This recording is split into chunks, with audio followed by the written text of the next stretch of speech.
Hi there. I'm Joe Dudek, president and founder of Keyhole Marketing. And I'm Shannon Jarek. I work for Keyhole as the assistant brand manager. And this is Metaphorically Speaking, a podcast that explores the mysterious side of marketing.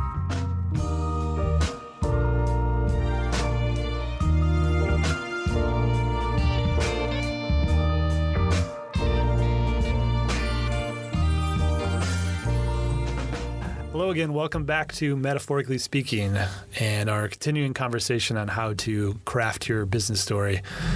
Today, we're going to sort of get in the studio like an artist would in crafting that story. It's actually putting it together a little bit. And, you know, I know for clients that I work with, one of their biggest questions in these kind of conversations is like, where would I even start? How would I start telling the story? What do I even have to say? And we're going to help calm some of those fears today. That's the plan, at least. That is the plan. So to kind of kick us off with our reflection, I wanted to share a quote from Maya Angelou that says, "There is no greater agony than bearing an untold story inside you." So I think that just applies really well to what we're talking about, because we know that you've got a story inside you. We know that everyone does. And it can feel like a burden not to be able to communicate that well and not know how to paint that. So, we're just excited to kind of get that untold story and bring it to light. Yeah, get that business story out there for people to hear it. And we're going to start today with a rapid fire questioning of Shannon. Hopefully some questions she knows the answers to. Hopefully. And we'll explain later why we're doing this, but let's get to the questions first. All right. When were you born? We are going all the way back to 1996. Oh my gosh. I have a pair of pants older than that, I think. Where was that? Normal, Illinois. And your parents' names? Mike and Christy. Were you the firstborn? I'm not. I'm number 2. How many siblings do you have? I have 5 siblings. Wow. And you just graduated not too long ago. Yeah. What did you study? I studied communications and leadership. Graduated in December 2017. Okay. So. And why did you land on that degree? To be honest, I had no idea what I wanted to do going into college, and somebody told me I might be good in communications. So here I am. Should talk to that person. Yeah, they might have been wrong. Here you are in a booth with me giving a podcast. Name a few people in your life that impacted you. Definitely my parents are a huge factor in that. So grateful to them. My siblings, the same. A lot of us are just really close in age and really close together. I've got a couple great friends that I met in college as well. I don't know if you want specific names or not, but and I guess you can be one of them. Wow, I was going to cough over here if it wasn't made the list. Thank you for reading that script the way I wrote it. Last question, what are some things you want to accomplish? I really want to go to the moon, but that's sadly not possible because I don't weigh enough. Yeah. So I'm rethinking my life plan now. Wow. And I'm pursuing marketing. It revolved around the moon. I kind of see myself as a learner right now, but eventually I would love to just be able to teach or do training and development. I love what I get to do now. Does that answer some of those? Those were all accurate. Good job. So the reason we did that, other than just putting Shannon under the spotlight for fun, is wanted to help just sort of explain just sort of how a business can come up with their own story just by answering some very similar questions. Like there's some facts that you know about your business that's helped to start telling your story. They start populating that story with information. So you can ask yourself questions like, when were you founded and where? Who were your founders' names? How did you end up in this field? How did this business get started? Or how did you personally, if you're a small business owner, get started in this field? And why does it matter to you? And where do you hope to be in 10 years, the business itself or you as a person, So I feel like that's interesting. I feel like we forget to go back to when it was founded and who founded it. Yeah. And that's interesting. And it all seems like basic information, but it's the beginning of a story. Those are the facts that somebody wants to find out. So let's do a couple more rapid fire questions. I'm ready. You ready? I'm so ready. What colors are on your bedroom wall? It's sad how long I actually have to think about this, but blue and tan. Blue and tan. Separate walls. Separate. Okay. Music you last listened to? Oh, I've been listening to the band Camino recently. So Interesting. Yeah. The last photo you took on your phone? I took a picture of the wine I was drinking last night. Perfect. As a true millennial would. And the last text you sent? I think I was telling you that I was just waking up when I was supposed to be 5 minutes away from Indiana. Yes, that was scary. That was scary. So there's another point to this exercise as well. There's things that you're telling about your business that may not be as concrete as like the facts we just talked about, or it may not be on your specific website, but it may be in the emails that you're sending people. So in Shanna's example, the text that she might be sending people, but any emails that you're putting out there, any PDFs or Word docs that you might be using internally, but you maybe you've prepared those for a customer and haven't been externally presented out like on your website or something, or maybe photographs that you've taken over the years. Again, may not be public, but maybe on your social media account, or the staff that you've hired. Like they're definitely a piece of your story. Any customers that you've served, they're part of that story as well. And I think even like we talked about the walls that in your bedroom, the colors that they are.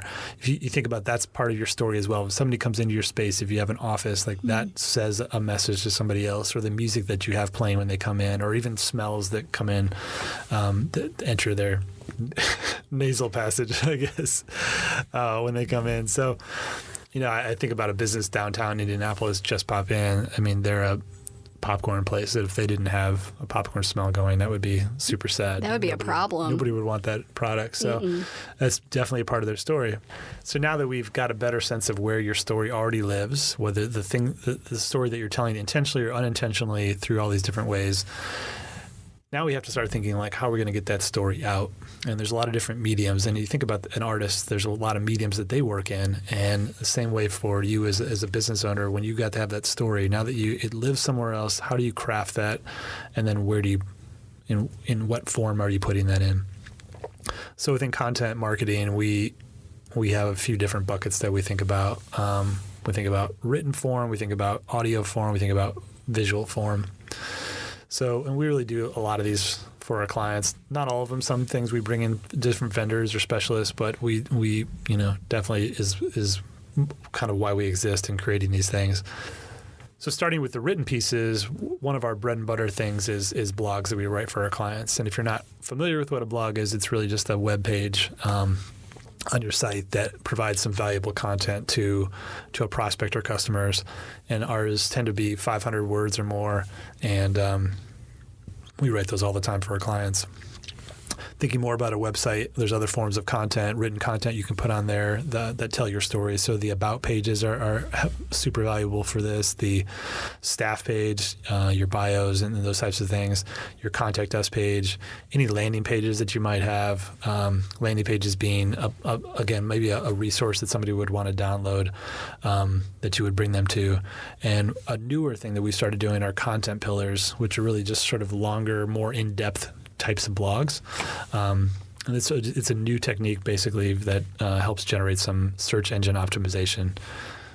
Shanna's done a lot of these for clients. Maybe you can talk a little bit more about kind of what they are. Yeah, so this is kind of a technique that we adapted to because the world of Google is ever changing. And so it's like you said, it's actually a longer piece of content that's closer to 2,500 words or more versus a typical blog maybe being at 500.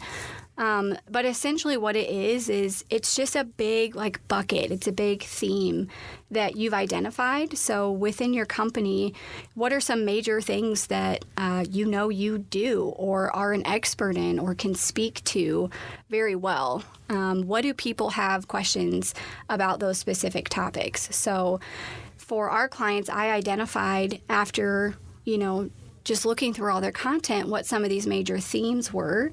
And then you use those as your content pillar. But it's essentially just a longer piece of content that answers a lot of those questions. And it points to a lot of specific resources, whether that be coming from social media or other blogs on your site or, questions that people have on this topic. So it's really cool because it doesn't have to just be words either. You can include video or imagery or something like that. So yeah, and so really just two things that Google cares about is that it's long, so that indicates, wow, there's a lot of stuff to crawl here, a lot of words to crawl and a page to be indexed. And then the more things to link to it, that also elevates its presence in their world. So those are the two things that really help it. So one more thought on that too is I think, it's the beauty of it is unlike a blog where you might just put it out there and call it a day, it definitely has a life to it that you're continuing to add more and more things to it. And that's just helps you to keep that story fresh for everybody as they come to that page. So a couple more written pieces of content that you could consider: email marketing.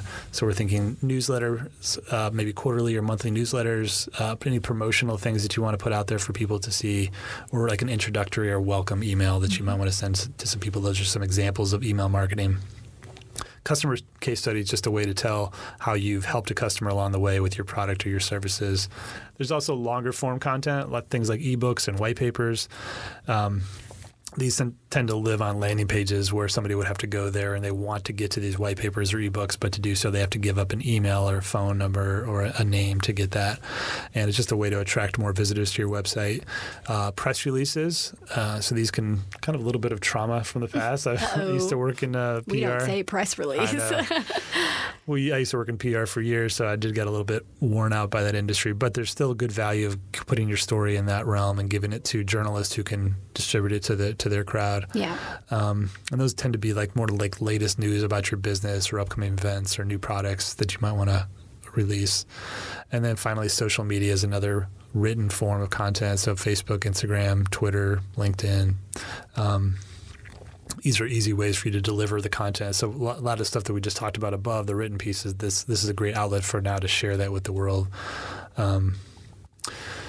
And then we get into more visual, videography, photography. Those are two other good forms of content that you put out there. We don't tend to do videography as a business. We know other people who do it really well. And to get it done well, you need to find the right vendor. So we do photography, though, and we primarily do architecture, staff photos, some of that kind of stuff within our business. But you may want to think about corporate headshots for your business, or like your Google My Business listing maybe has no photos of your office or your space. Those might be a good outlet or a good way for you to get some photography, some products that you might want to focus or events you're at. Those are definitely things to consider from a photography standpoint of content. And we like to help clients build a library of content so that it isn't just one or two pieces, but they have a whole slew of photos to reference back to. And don't always have to use stock photography. Exactly, yeah. And we do, full disclosure, we do use some stock photography, but and there's some good stuff out there. But the preference, of course, is to have your own library built up so you're infused within your content. Right. And then last piece of content is in audio form, things like this podcast. Hey-yo. Yeah, this is an example. That's why we're doing this, just to give you one example of this.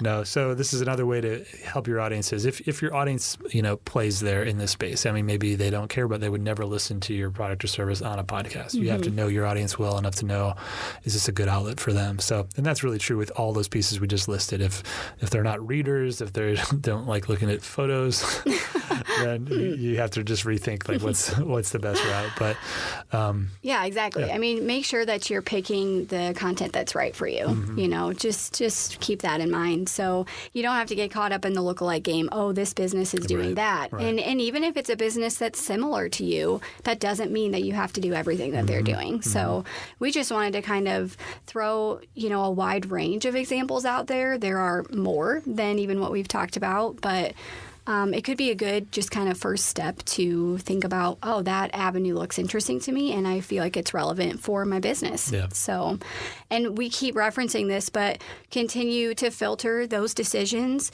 through your unique value proposition, through the people that you're trying to target. Like you said, if somebody doesn't want to look at a picture, which surprises me, but you never know, then that might not be the way to reach them. Yeah.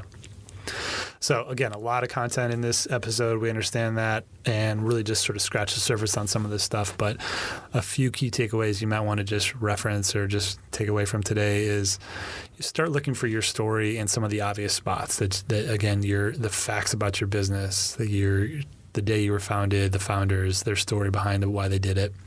And then go back and kind of dig through some of those less obvious spots of like your emails, your PDFs, your photographs, colors, smells, all those types of things. Yeah, there's so much more there than you might think. You've just got to take the time to look into it. And then once you have a little bit more understanding of what your story is and where it already lives, now you can start to think about what are the best content types should you be using based on your audience and who you are. And it should be written, visual, audio, all of the above. But again, as Shannon just said, let's try not to compare ourselves against competition first. They may be in that space and may be doing it well, and you may find your own avenue to do that. So. Right. Or you may also do it well. That's right. That's true. Yeah, so just again to kind of close it out, kind of take away a challenge, answer some of those basics of your own story, like Joe had mentioned. And because there can be a lot to explore there, maybe like we talk about at the beginning with just kind of finding some space for silence, take some time off and come back to it even. It doesn't have to be overwhelming. So just start to explore where that content might already live. We're here to encourage you that you actually have a lot more than you think you do. So it's just a matter of taking the time and initiative to find that. So explore what would be the best place for you to get your message out there. And have fun with that, as always. Perfect. So yeah, if we can help you in any way, identifying those pieces, helping you even dig through and identifying your story and where it lives already, we're happy to do that. Always, send us a note to hi@keyholemarketing.us. That's hi@keyholemarketing.us, and we're happy to help. Thanks again. We'll be back. One more final episode of season 1.